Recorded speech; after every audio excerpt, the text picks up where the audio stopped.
It was a great football game because both teams really tried to run the ball. It seems like they were trying to protect their quarterbacks from the pass rush to the opposing team and the blitzes and things of that nature. And you hit on it. I mean, these players get paid now, so now they're open, in my eyes anyway, to some criticism. It doesn't have to be overly severe like we would do with a professional football player, but this is like minor league football. It's college. It was great. It had everything that you wanted. You have two storied institutions, two storied football programs, coaches like Marcus Freeman being celebrated, and I think James Franklin is really under the microscope because he's got to win these games. Yeah. And I know Penn State fans are probably a little bit frustrated and annoyed and very disappointed this morning based on the performance of Drew Allers. And you're right. We sat here, we talked about him yesterday. He has all the size, he's got the arm strength, he's got everything.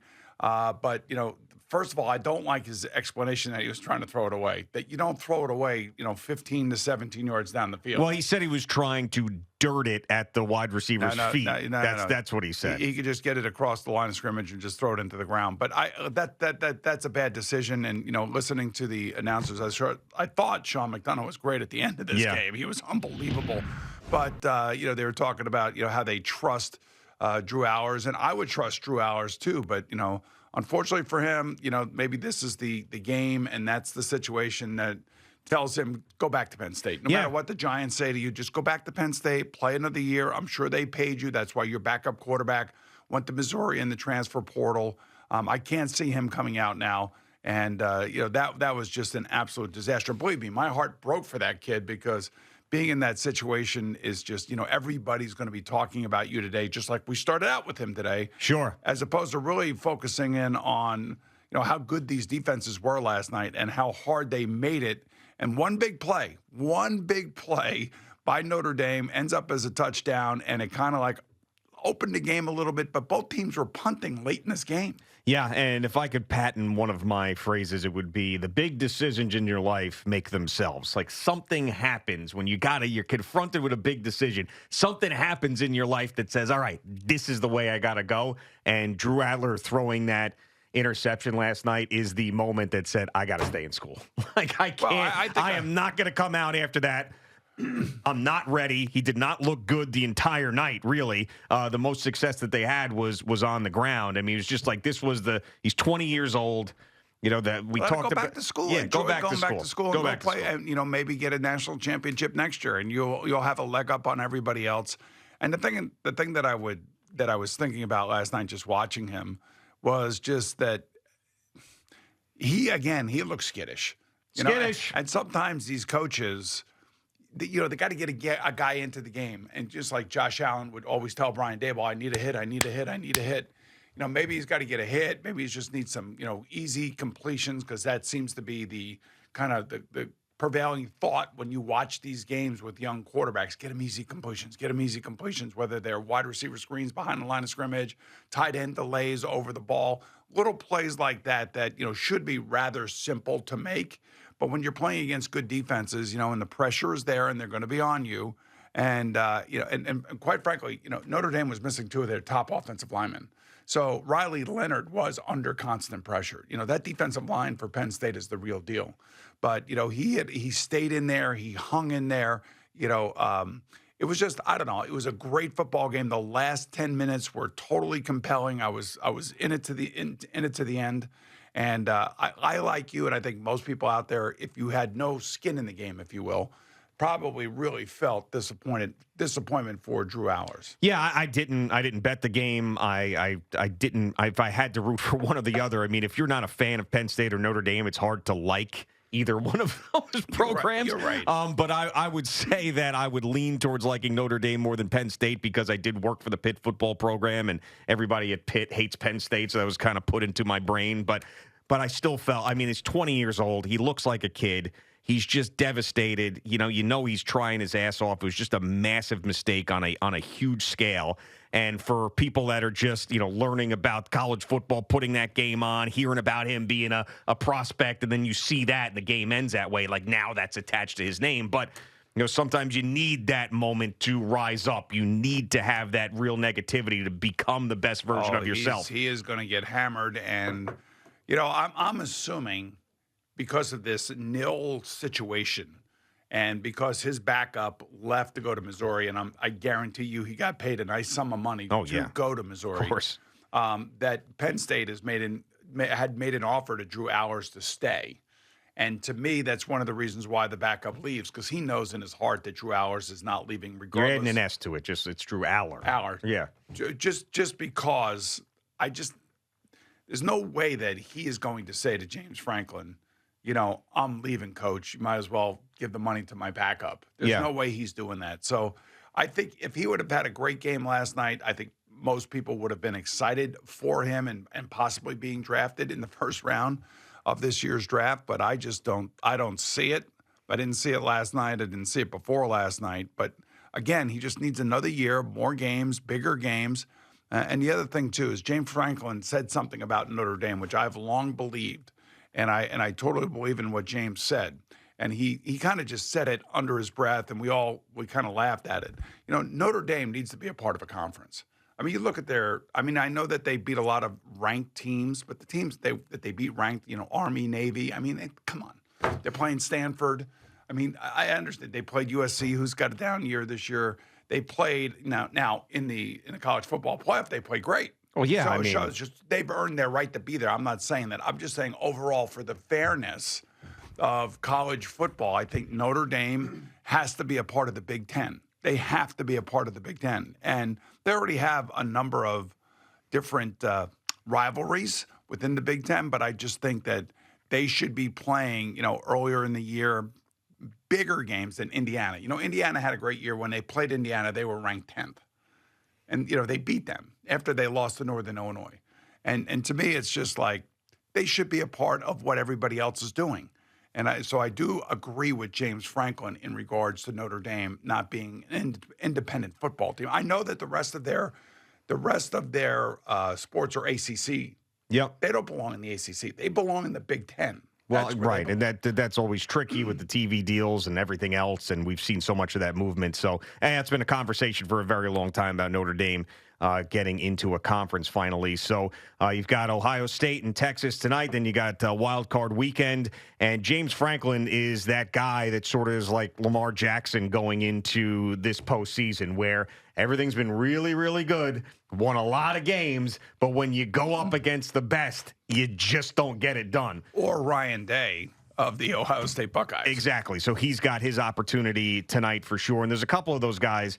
Josh Allen is another one. I mean, I think both those guys are the ones that have the most pressure on them, and the eyes are going to be on them because of the MVP seasons that they have had. And they're also large favorites on Wild Card Weekend. And I'm telling you, if either one of those guys gets picked off, or either one of those teams gets picked off this weekend, my God, it's just going to be an avalanche. Like anything that they did in the regular season will mean squat to the sports viewing world if they get picked off on Wild Card Weekend with these big spreads that they're favored by. I always go back to that Kansas City, I think it was a divisional matchup, right, between the Chiefs and Buffalo. Yeah. Yep. I mean, Josh Allen was a superhero in that game.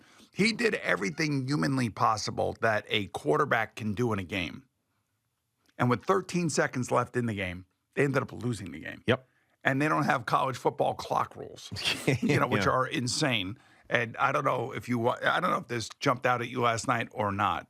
The guy setting the football, the umpire setting the football last night, he's the guy that sets the football. Sure. The referee sets the official sets the football. That guy was like stopping Notre Dame from going. I guess because every time there is a substitution, you got to give the other team a chance to substitute with you. And the down clock was getting under 10 every time, and Notre Dame was just going to the line. And it was always under 10 minutes. I have 10 seconds on the down clock. And this guy was backing out. I was waiting for him to trip, and then seeing all the memes on social media and things of that nature. But that was driving me nuts last night. But I got to say, it was a great game played by a bunch of really hungry kids on both sides. It meant everything in the world to them. You could tell. And I love the fact that both teams ran the ball 42 times. Yeah, I mean, and that's both really ran it 42 times. That's crazy. Yeah, especially in this day and age of football, period, whether it's NFL or college football, you're seeing everybody throw a million times. It's almost like the 3-point shot in NBA. I mean, it's just you throw the ball a million times. It's just what you do. So So yeah, it was great. If every playoff game, the rest of the weekend goes like that, you'll be absolutely thrilled. But I cannot, as we sit here today with Wild Card Weekend, predict any big upset. I can't see. Well, remember the Chargers are favored at Houston. Exactly, but see now last year, I don't think it's not the same Texans team, but last year I remember coming in here on this very day and being so confident in Joe Flacco and the Cleveland Browns playing the Houston Texans. And they got hammered. They got crushed. Yes. But that Texans team was much better. The offense was much better. They've had so many issues. Obviously, the Tank Dell injury basically threw C.J. Stroud for a loop, and he hasn't been the same since.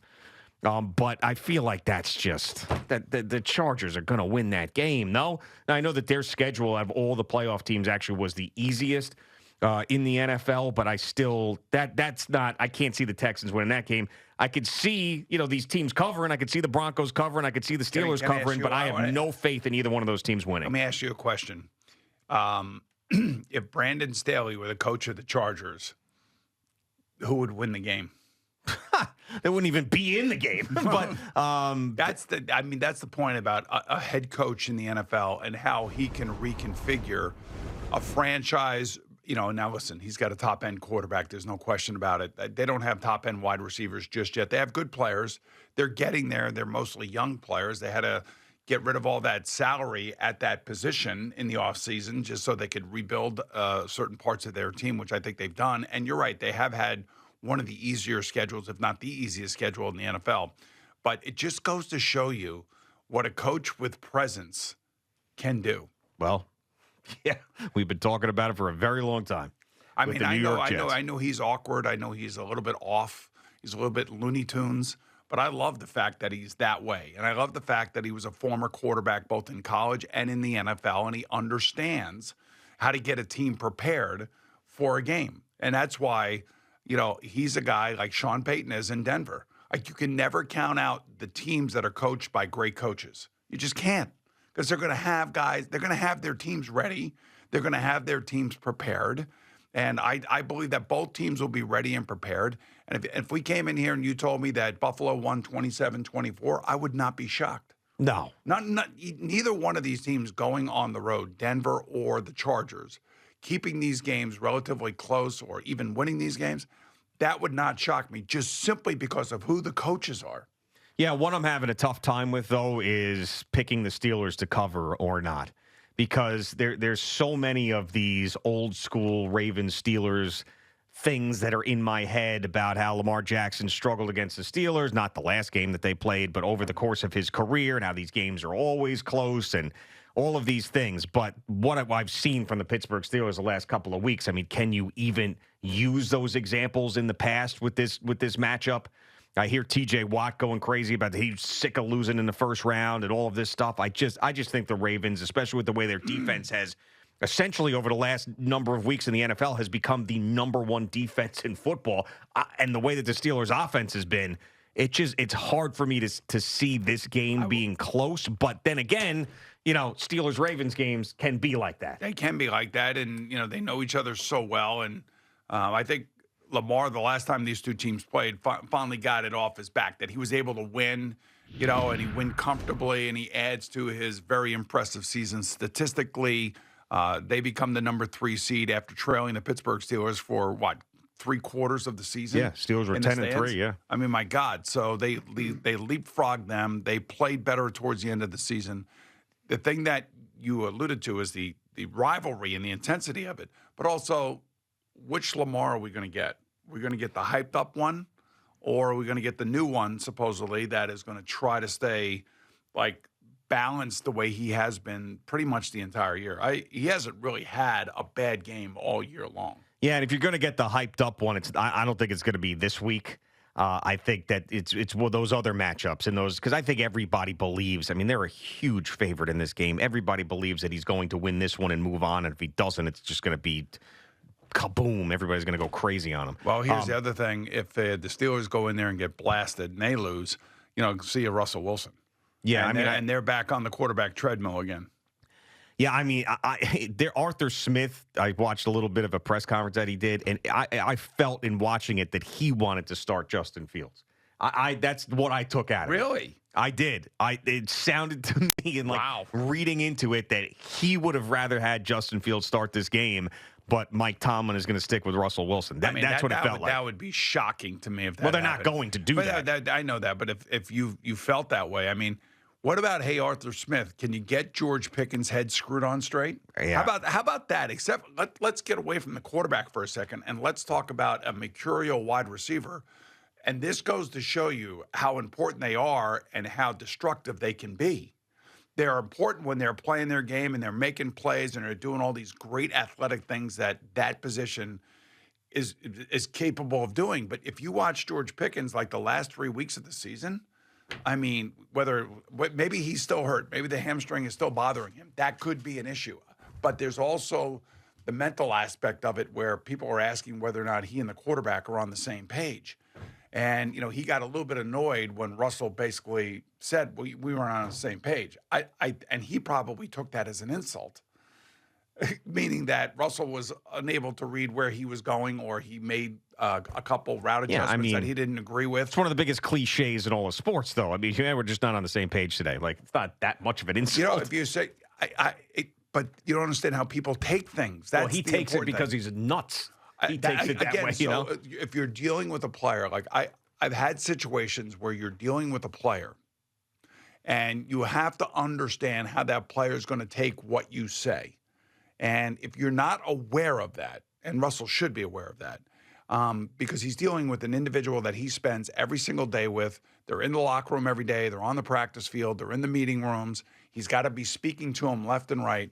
I had a couple of players like that, and what I would do is I would try to create a personal relationship where I can go to him and I can talk to him off grid, and we can have conversations about what I expect, what he should expect from me, and just clear the air and make sure everybody's on the same page.